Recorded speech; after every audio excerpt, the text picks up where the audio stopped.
नमस्कार साथियों, जैसा कि मैंने आप लोगों से कहा था कि मैं मॉडर्न हिस्ट्री का जो है कंप्लीट करा दूंगा आपका शॉर्ट नोट्स के माध्यम से। जो जो फैक्चुअल इन्फॉर्मेशन होगी वो आप लोगों को एक बार मैं रिवाइज करा दूंगा। आप लोग पहले भी पढ़ चुके होंगे डिटेल में, अब केवल समय है रिवाइज करने का, तो मैं केवल रिवाइज कराऊँगा। जो चीज़ें इंपॉर्टेंट मुझे लग रही हैं वो चीज़ें आप लोग नोट कर लीजिएगा, और वीडियो को पास करके भी नोट कर सकते हैं। अगर मैं जल्दी चल रहा हूँ तो आप लोग, क्योंकि जल्दी इसलिए चलना पड़ता है, वीडियो थोड़ा लंबा हो जाता है तो अच्छा नहीं लगता है, इसलिए कोशिश यही कर रहा हूँ कि जल्दी जल्दी आपको कवर कराता चलूँ। आपको जो चीज़ें नोट करनी रहेगी आप लोग नोट कर लीजिएगा।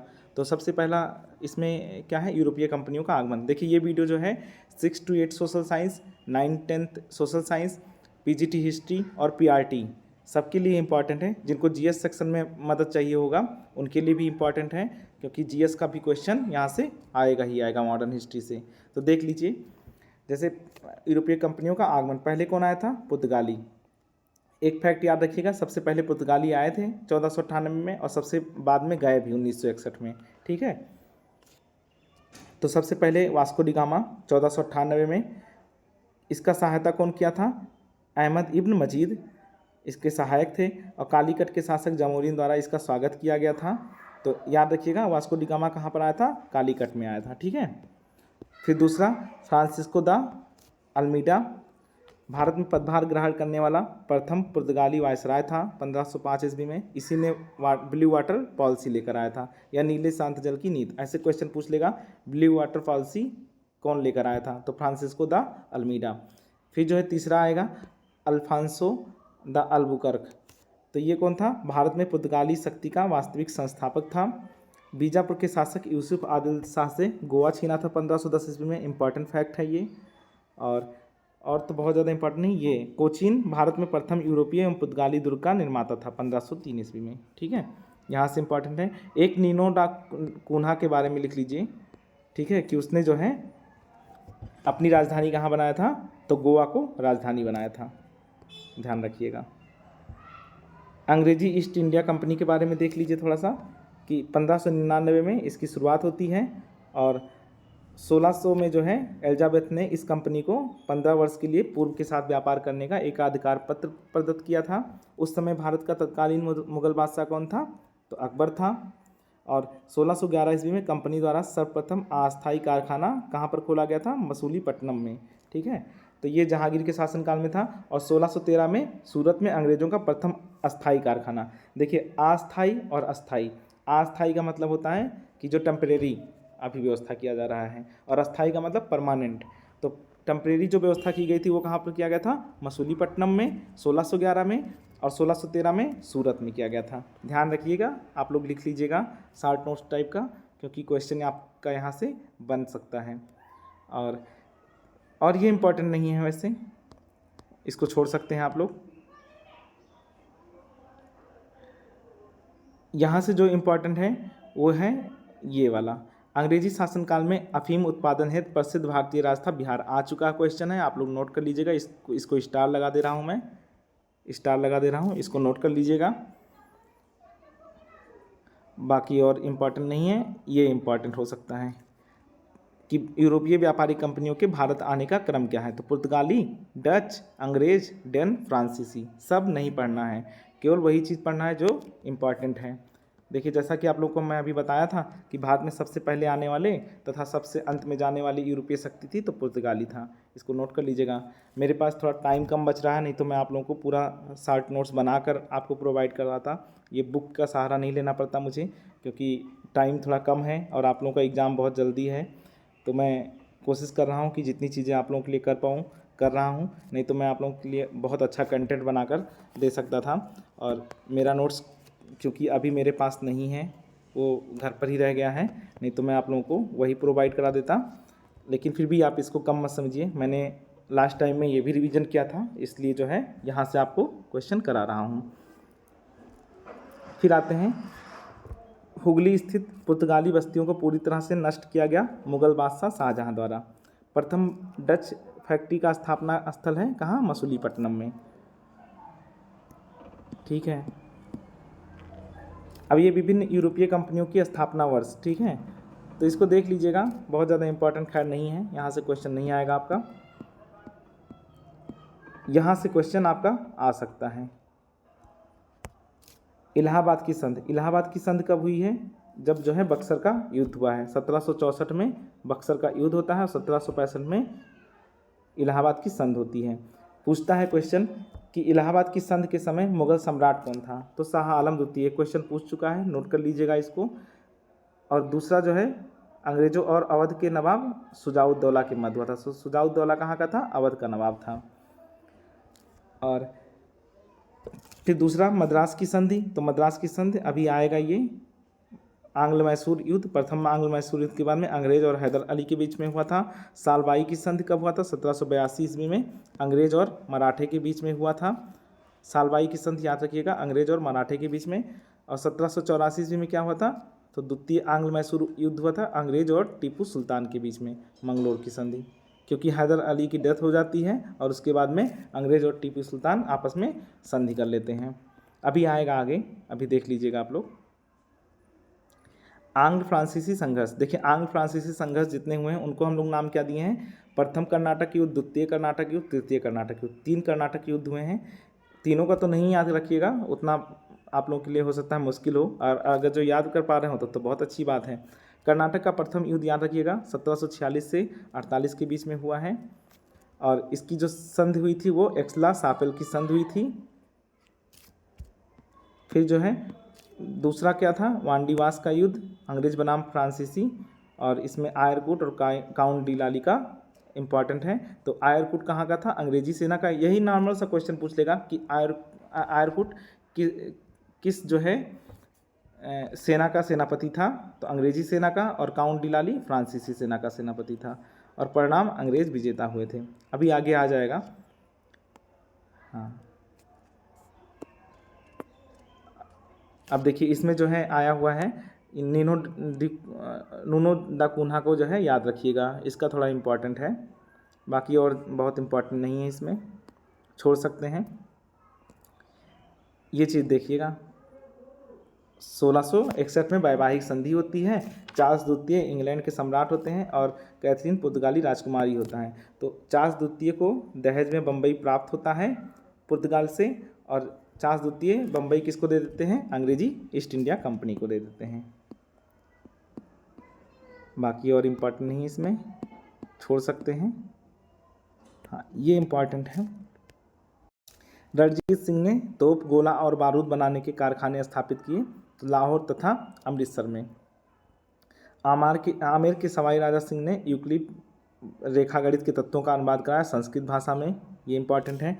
श्रृंगेरी मंदिर में शारदा देवी की मूर्ति निर्माण है धन देने वाला मुस्लिम शासक का नाम था टीपू सुल्तान, ये इंपॉर्टेंट है। लॉर्ड हेस्टिंग्स ने पेशवाई को समाप्त किया 1818 ईस्वी में। पेशवाई यानी मराठा में जो पेशवा होते थे उनका पद ही समाप्त कर दिया 1818 ईस्वी में। हाँ, ये क्वेश्चन इंपॉर्टेंट हो सकता है आप लोगों के लिए।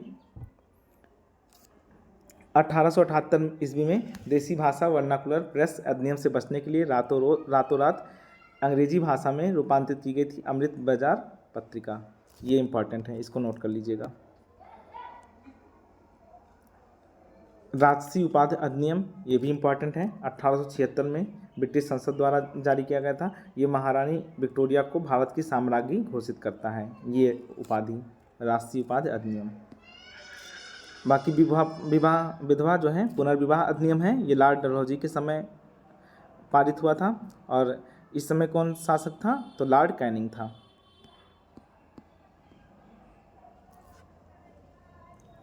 बंगाल के नवाब और ब्रिटिश ईस्ट इंडिया कंपनी। मुर्शिद कुली खां मुगल सम्राट द्वारा स्वतंत्र रूप से बंगाल में नियुक्त अंतिम गवर्नर।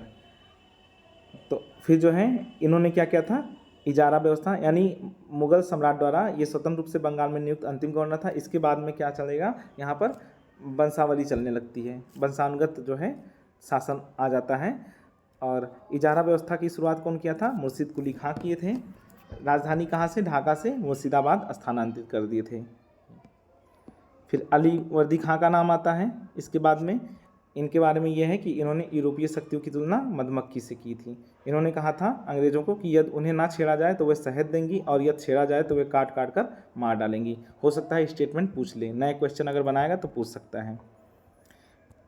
फिर सबसे ज़्यादा इम्पॉर्टेंट क्या है, प्लासी का युद्ध। तो प्लासी का युद्ध किससे हुआ था, तो सिराजुद्दौला से हुआ था और रॉबर्ट क्लाइव दोनों के बीच में, यानी अंग्रेज की तरफ से कौन था, रॉबर्ट क्लाइव, और बंगाल की तरफ से सिराजुद्दौला। इंपॉर्टेंट है 1757 ईस्वी में।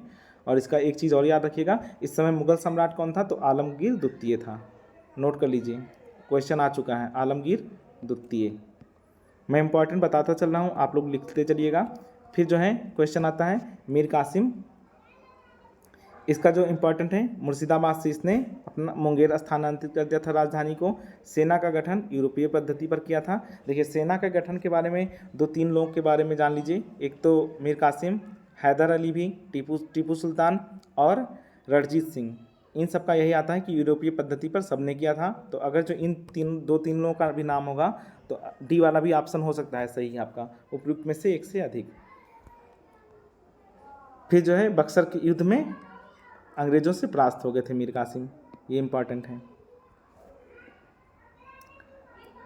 रॉबर्ट क्लाइव के बारे में जो उपलब्धियां हैं उसको देख सकते हैं कि भारतवर्ष में ब्रिटिश साम्राज्य का संस्थापक था, सिराजुद्दौला को हराया था, भारत में ब्रिटिश प्रभुत्व की नींव रखने वाला, बंगाल का गवर्नर था। कब, 1758 से लेकर 60, 1765 से 67। इलाहाबाद की संधि किया था शाह आलम द्वितीय तथा शुजाउद्दौला के साथ में। स्वायत्त विद्रोह अंग्रेज सैनिकों का।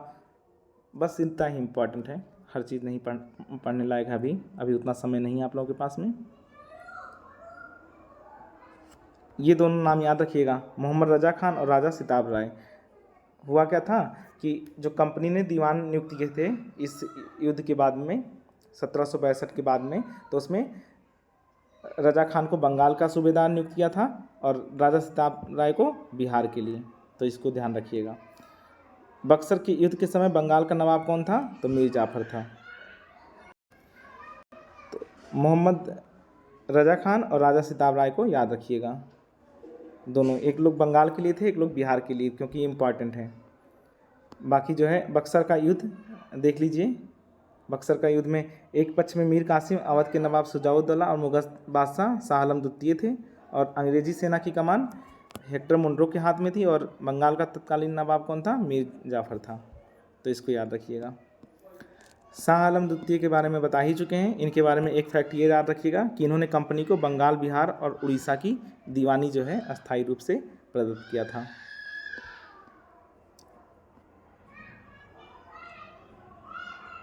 सूरत जो है फ्रांस का भारत में पहला व्यापारिक कारखाना, हो सकता है पूछ ले, बाकी बहुत इंपॉर्टेंट नहीं है। क्षेत्रीय राज्य पंजाब एवं मैसूर हैं, इनमें भी बहुत ज़्यादा इंपॉर्टेंट नहीं है। एक दो नाम चाहे याद रख सकते हैं, जैसे रणजीत सिंह का नाम याद रख लीजिएगा बस। रणजीत सिंह का कहाँ के थे, तो ये पंजाब के थे, और अमृतसर संधि जो है 1809 में हुई थी, इसको ध्यान रखिएगा, डेट याद रखिएगा, अमृतसर की संधि, अगर क्वेश्चन पूछ लिया तो, नहीं तो वैसे बहुत मुश्किल है आना। हाँ, ये क्वेश्चन हो सकता है आ जाए। 1799 ईस्वी में लाहौर पर अधिकार बनाया और लाहौर को राजनीतिक राजधानी बनाया था। किसने बनाया था, ये रणजीत सिंह ने बनाया था।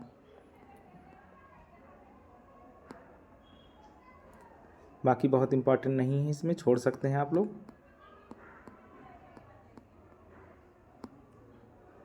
प्रथम आंग्ल मैसूर युद्ध मैंने बताया था 1767 से 69 ईस्वी में, हैदर अली बनाम अंग्रेज, और विजेता कौन थे, हैदर अली।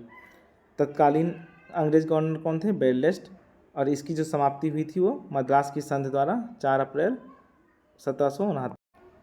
तो यहाँ तक आप लोग देख लीजिएगा।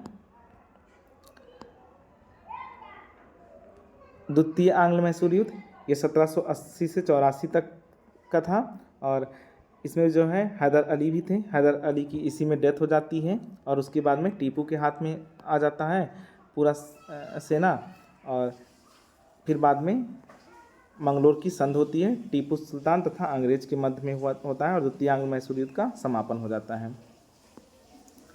फिर जो है तीसरा आंग्ल मैसूर युद्ध, ये जो है 1792 में होता है, और श्रीरंगपट्टनम की संधि इससे संबंधित है, इसको याद रखिएगा। और इस समय ब्रिटिश गवर्नर जनरल कौन था, कॉर्नवालिस। देखिए प्रथम के समय में कौन था, वारेन हेस्टिंग्स थे। दूसरे में नहीं, प्रथम में जो है 1767 और 69 के बीच में था, तो उस समय मुझे ध्यान नहीं आ रहा कौन था, एक मिनट देखते हैं। और द्वितीय में याद रखिएगा, द्वितीय में वारेन हेस्टिंग्स थे और तृतीय में जो है कॉर्नवालिस थे। और श्रीरंगपट्टनम की संधि हुई थी टीपू सुल्तान तथा कॉर्नवालिस के मध्य।